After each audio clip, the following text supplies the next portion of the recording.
नमस्कार, स्वागत है आपका एक बार फिर से हमारे अनोखा पोस्ट चैनल में।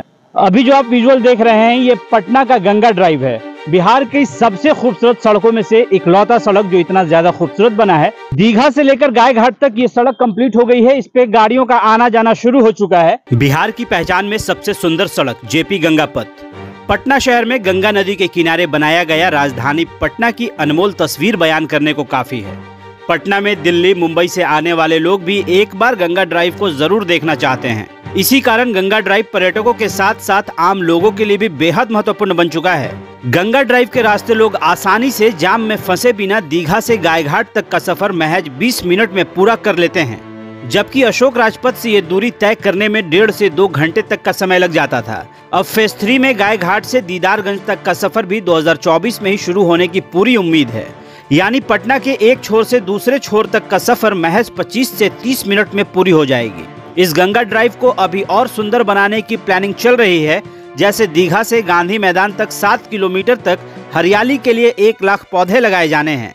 सड़क के किनारे छोटे छोटे रेस्टोरेंट, ठहरने के लिए होटल्स जिसमें रूम से गंगा फेसिंग व्यू का नजारा, सुंदर छठ घाट, लोगों को टहलने के लिए छोटे छोटे पार्क और साइकिलिंग के लिए अलग से स्पेस होगा।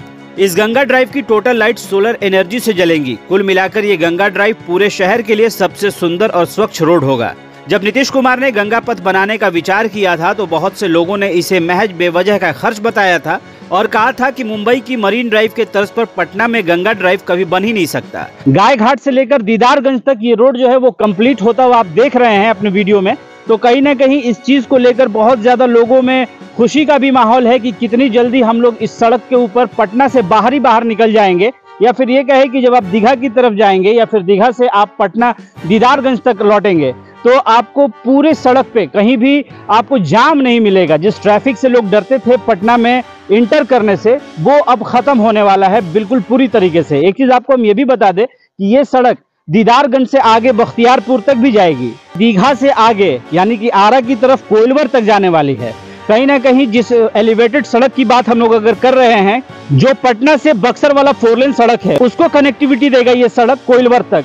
जिससे कि आप पहले हम लोग कहते थे कि पटना से बक्सर तक जाने के लिए हम लोगों के पास 4 लेन हो चुका है, लेकिन अब जब तक पटना से एलिवेटेड सड़क जो बिहटा तक कनेक्ट होना था वो नहीं हो पाया। ये जो सड़क कोइलवर तक ले जाने की बात हो रही है तो कहीं ऐसा ना हो कि यही सड़क कोइलवर तक ले जाके उसमें मिला दिया जाए और यही सड़क जो है पटना से बक्सर तक चले जाए।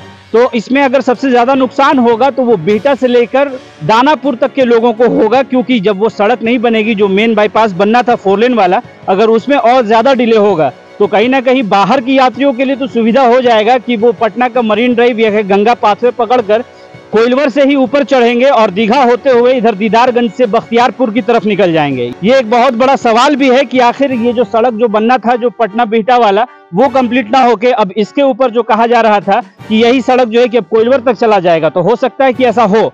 लेकिन इन सब बातों के बावजूद अगर हम आपको बताएं कि ये जो सड़क आप देख रहे हैं इसमें अब बहुत कम काम बाकी रह गया है। जैसा कि हम आपको दिखा रहे हैं कि जो पिलर्स हैं वो अब बहुत कम, यानी कि 15 से 20 पिलर ऐसे रह गए हैं जिसपे की काम होना है, जिसके ऊपर की अब सेगमेंट डालना बाकी रह गया है। बाकी तमाम चीजें कंप्लीट हो चुकी हैं। इसका अगर थोड़ा सा काम यानी कि 4 पिलर का काम बाकी है, हैदर घाट से लेकर महावीर घाट तक का काम बाकी है। उसके बाद जो है कि कहा जा रहा था कि मार्च 2024 में इसको कंप्लीट कर लेना है ताकि लोगों को इस पे चलने का मौका दिया जा सके और इसको खोल दिया जाएगा। यानी कि सिर्फ फीता काटने की देर है और उसके बाद जो है कि लोग इस पर चल सकते हैं और कहीं ना कहीं पटना का जो मेन ट्रैफिक है वो ट्रैफिक वाला झंझट खत्म हो जाएगा, अशोक राजपथ वाला। क्योंकि पटना सिटी में सबसे ज्यादा जाम की समस्या होती थी जिससे कि लोग आने जाने में बहुत ज्यादा कतराते भी थे। लेकिन अब जो है कि जब ये रूट एक नया रूट तैयार होगा वो लोगों के लिए बहुत ज्यादा सुविधाजनक हो जाएगा। इन सब चीजों के बीच में अगर हम आपको बताएं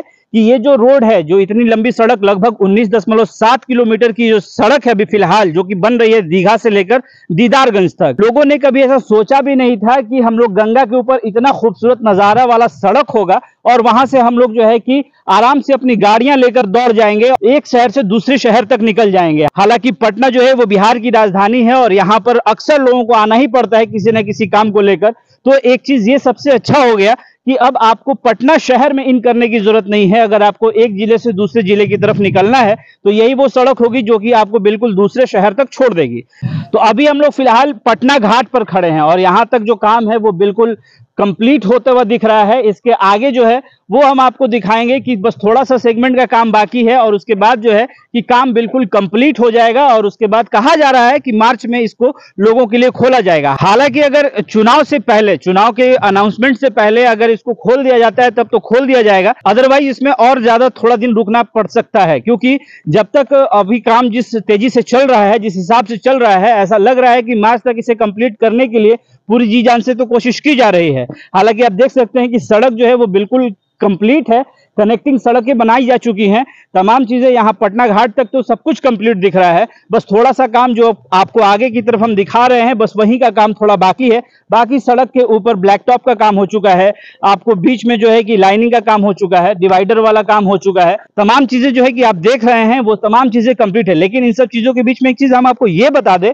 ये जो आप लाइट देख रहे हैं ये टोटली सोलर के ऊपर डिपेंड होगा, क्योंकि जब सोलर के ऊपर काम चल रहा है तो इससे एक फायदा ये होगा कि बिहार में इलेक्ट्रिक वाला जो कंजप्शन का मामला था वो भी बहुत हद तक कम हो जाएगा, क्योंकि जब ये सोलर के हिसाब से चलेगा, क्योंकि ये एक ऐसा ब्रिज है जिसपे कि पूरा सोलर प्लेट लगाए गए हैं, जिससे कि इस पूरे ब्रिज के ऊपर के जो लाइट जलेंगे वो अपने आप अंधेरे होते ही वो लाइट जल जाएंगे और उसके बाद जो है कि सूरज के निकलते ही वो खुद से बंद भी हो जाएंगे। और कहीं ना कहीं इससे इलेक्ट्रिक या फिर कहे कि इलेक्ट्रिक का कंजप्शन जो होगा वो काफी हद तक घट जाएगा, इस पे दबाव घट जाएगा। तो इस सड़क पर आप देख सकते हैं अशोक राजपथ, पटना साहिब और दीघा, यानी कि इधर हम लोग दीघा, पटना साहिब और अशोक राजपथ से हम लोग काफी आगे निकल आए हैं, यानी कि अब हम लोग दीदारगंज की तरफ निकल रहे हैं। ये ब्रिज अब दीदारगंज तक को पहुंचने ही वाला है। बहुत जल्द जो है कि लोगों को अब दीघा से दीदारगंज तक का सफर बहुत आसान होने वाला है। महज कुछ मिनटों में वो दीघा से चढ़ेंगे और दीदारगंज तक उतर जाएंगे। अशोक राजपथ पर जितना भीषण ट्रैफिक की समस्या थी, अब शायद उस ट्रैफिक की समस्या से लोगों को बहुत जल्द छुटकारा मिल जाने वाला है। लोग बहुत आसानी के साथ एक जगह से दूसरे डेस्टिनेशन तक बहुत आसानी से पहुंच जाएंगे। फिलहाल हम आपको यही अपडेट देने के लिए यहां पर लेकर आए थे कि जो हमारा फेज 3 वाला जो काम चल रहा है वो ही काम हम आपको दिखाने के लिए आए थे कि ये काम कितनी तेजी के साथ आगे बढ़ रहा है और मार्च तक इसे लोगों के लिए खोलने की बात कही जा रही है। फिलहाल हम आपको बताएं कि यही वो जगह होगा जहां से पटना रिंग रोड का भी निर्माण हो जाएगा। ये वो सड़क होगा जो कि पटना के 3 सबसे बड़े ब्रिज के ऊपर से गुजर रहा है, या फिर ये कहें कि ये उन तीनों ब्रिज को कनेक्टिविटी दे रहा है। जेपी गंगा सेतु, गाय घाट और कच्ची दरगाह बिदुपुर वाला ब्रिज, ये तीनों ब्रिज को एक साथ कनेक्ट कर देगा, यानी कि वो आप कहीं से भी उतरिए और कहीं भी चढ़िए, आप इसी रोड के सहारे एक जगह से दूसरी जगह बहुत तेजी से आगे बढ़ सकते हैं। आपको बताएं तो ये चीज बिल्कुल क्लियर है कि अब आपको पटना की ट्रैफिक में जूझने की जरूरत नहीं है। पटना की जो ट्रैफिक है वो बहुत जल्दी स्मूथ होने वाला है और इस रोड के सहारे लोग बहुत तेजी के साथ एक जगह से दूसरी जगह तक पहुंच जाएंगे। तो जैसा कि पूरे पटना के लोग या फिर पूरे बिहार के लोग चाहते हैं कि जल्द से जल्द जो है कि ये रोड कंप्लीट हो और लोग जो है कि दीघा से आते हुए और सीधे दीदारगंज की तरफ उतर जाएं, और इसे कंप्लीट होते ही हम आपको इसका फाइनल लुक भी दिखाएंगे। तो चलिए दोस्तों, इसी के साथ अब इस वीडियो करते हैं समाप्त। तब तक के लिए बाय बाय, टेक केयर।